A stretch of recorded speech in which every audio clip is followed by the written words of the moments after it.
Istri Ruben Onsu, Sarwendah, Tepergok mendatangi rumah sakit pada Senin, tanggal 17 Oktober tahun 2022, tanpa ditemani keluarga, meski tetap ditemani sejumlah karyawannya.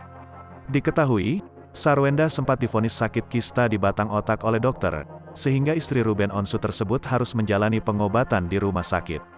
Sama seperti Ruben Onsu yang juga divonis sakit bercak di batang otak, membuatnya harus warawiri ke dokter, bahkan ia sempat berobat ke Singapura.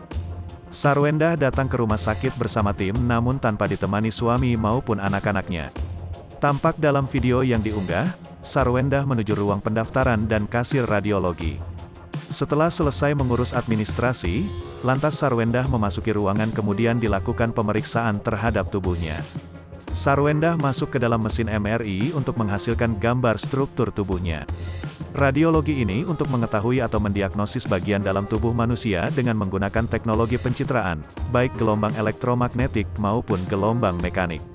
Check up cek, terang dalam caption.